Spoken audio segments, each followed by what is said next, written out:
Hey, what's up everybody? It's Seth, and I'm about a month and 2 weeks on testosterone as of like today or tomorrow. It's March 1st, and that's all that matters.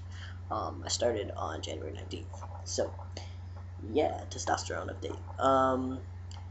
I think the last time I updated, it was about 15 days on testosterone. Um, and I was just starting to notice that I was hungrier and that I was eating more crappy food all the time, aka I wanted bready, cheesy things that would fill me up. Salad wasn't doing it anymore. Eating more in one sitting, that kind of thing. And what that's actually done is it's made me gain weight overall, and naturally, like the transition, I knew that would happen too. So, just noticing recently weight gain in the neck and lower jaw area, just like a little extra something, I don't know. And then in the gut as well. I've always had a really quick metabolism. That like even if I had a huge unhealthy meal, maybe I'd notice it that evening, but by 2 or 3 days later, I'd be lean again in my abdomen, and now I'm noticing that like my abs have this extra layer of just like stomach on them.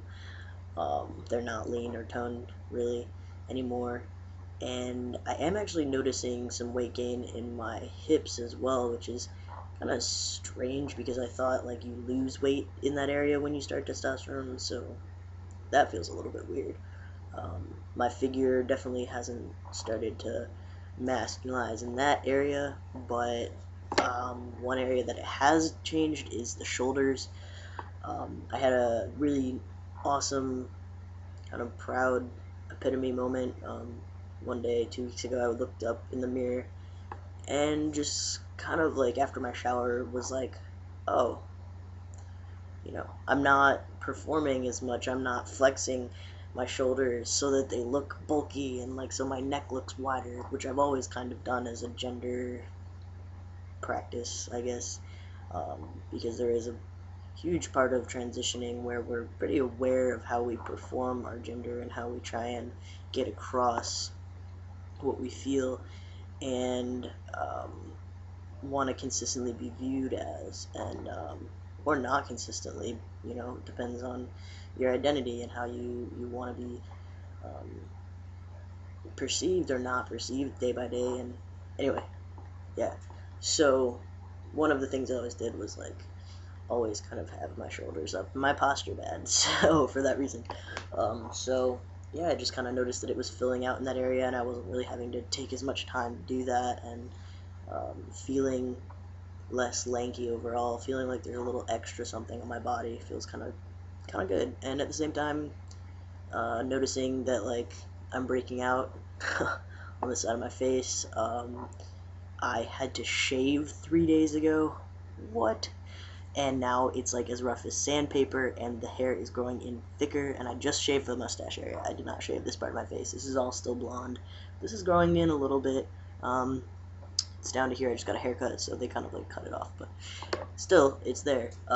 So yeah, but other than that, no real changes other than like more populated, darker hairs here in the corners.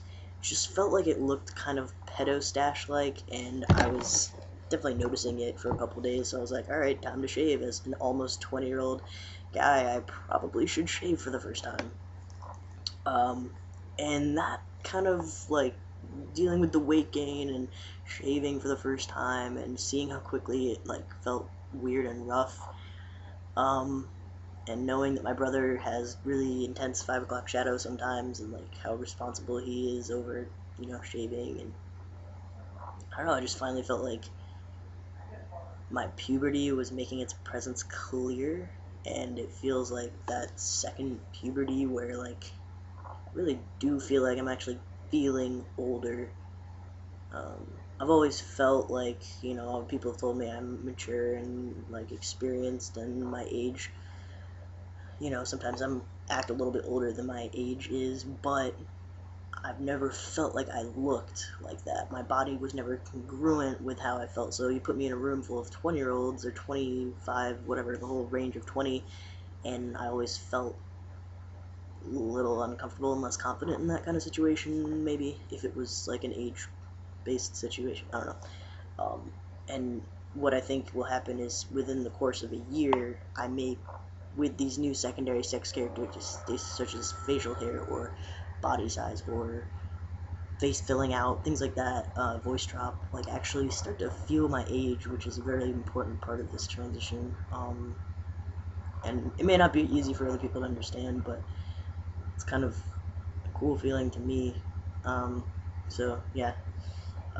I just wanted to mention something else. I've seen a couple of videos recently about how STPs really are not working and suck, and I know that, and I didn't really feel that comfortable using an STP, stand-to-P device, for those of you who don't know what I'm talking about, so that, you know, when I'm, because, okay, so here's the deal. I go to college. I knew these people last year. Some of the men recognized me, but had classes with me, and so it's harder for me to just like be like, oh yeah, I'm gonna go to a urinal now. That would be completely awkward and uncomfortable if I bumped into somebody that recognized me as being female bodied from last year.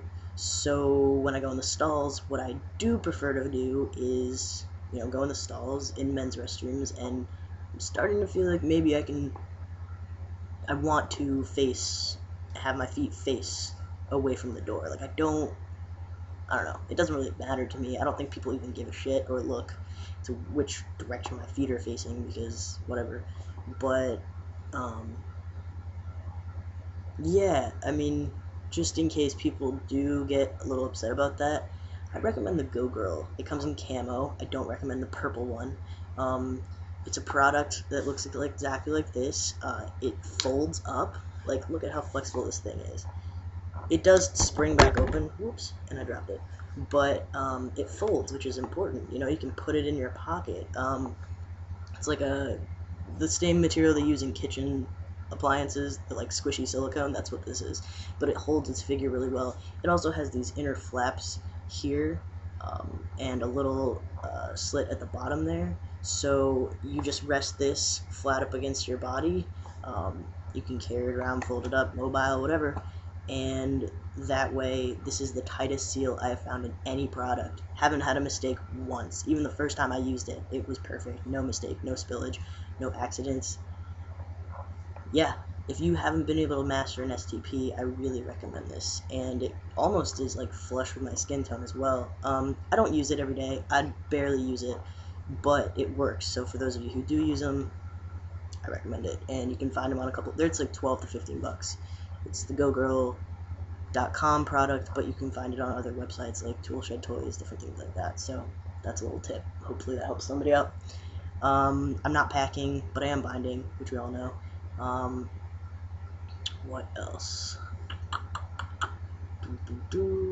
I am going home to see my parents next Friday, which is very cool. And that'll be a really interesting experience, and I'll probably vlog about that as well. Just seeing them again after the testosterones have been in effect for about a month.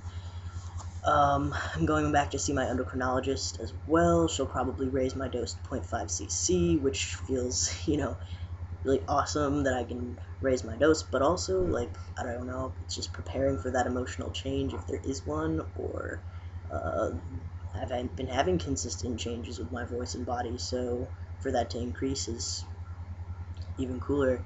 And also, I think, going to be a shock as well.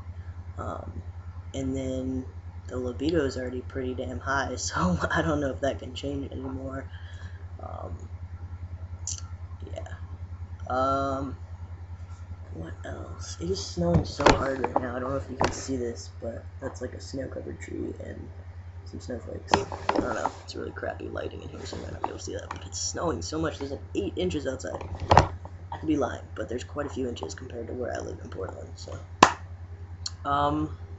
my parents were approached with the opportunity through the old trans organization I used to go to and still kind of am associated with, who helped youth. They contacted my parents. They said that a documentary company has contacted them and wants to make a documentary on transgender families or like a transgender youth and their parents. And so my parents and I are in the process of deciding whether or not to do this, because, you know, it'll be in the media forever. People can look for it, find my history. and maybe it might be a bit exploiting, but it's a good opportunity.